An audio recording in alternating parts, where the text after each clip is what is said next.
Let's talk about peace lily care. Peace lilies are some of the more popular houseplants, but I find that they can be pretty demanding. Let's talk about how to cater to this plant's needs, including light, temperature, water, and fertilizer. We'll also talk about how to give it the right conditions to bloom and what you should do if the tips of the leaves turn brown. So let's get to it. Welcome to Shoots and Leaves. My sister gave me this peace lily 10 years ago as a college graduation gift. Over the years, he's seen some highs and lows, but is generally healthy and happy as of late.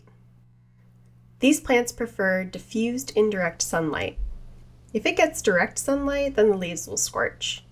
At the other extreme, when I lived in a tiny apartment in San Francisco, this plant wasn't receiving enough light and went dormant.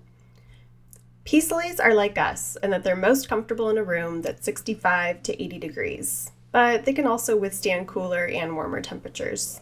Water once the top inch of soil has dried out and the plant just starts to wilt.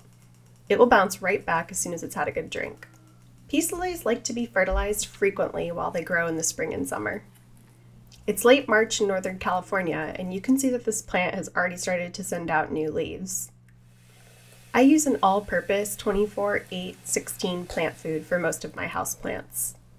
The numbers stand for the percentage of each nutrient in the blend. So this one contains 24% nitrogen, 8% phosphorus, and 16% potassium. Each of these is essential for plant growth and will promote blooms. Make sure you follow the instructions on the package to mix the right amount into your watering can. Too much fertilizer can backfire and you'll burn the leaves and actually decrease its growth. Peace lilies need to have Goldilocks conditions to bloom, so don't feel bad if yours hasn't flowered. Sometimes the fullest and happiest peace lilies just won't flower. My lily didn't flower for years when it wasn't receiving enough light, but has flowered twice over the past year.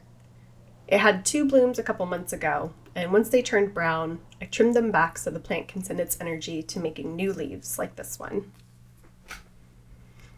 You can see this plant has brown tips, which are a common problem for peace lilies.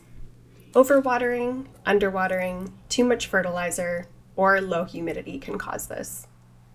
Since my lily is happy enough to have just bloomed, I don't think that under or overwatering are the culprits.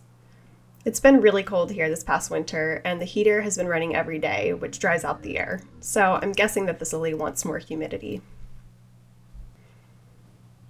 If the browning isn't too bad, you can save the leaves by taking sharp, clean scissors and following the leaf shape to snip off the brown parts.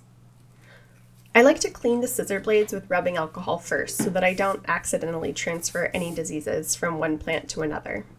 If the leaf has a large brown area like this one, then just prune it at the bottom of the stem, and the plant will send up new leaves to replace the damaged one in no time. And there you have it. Those are the basics of peace lily care that I've learned through trial and error with my own plant. If you liked this video and want to see more like this, then please hit the subscribe button. Keep gardening and growing! I'll see you next time.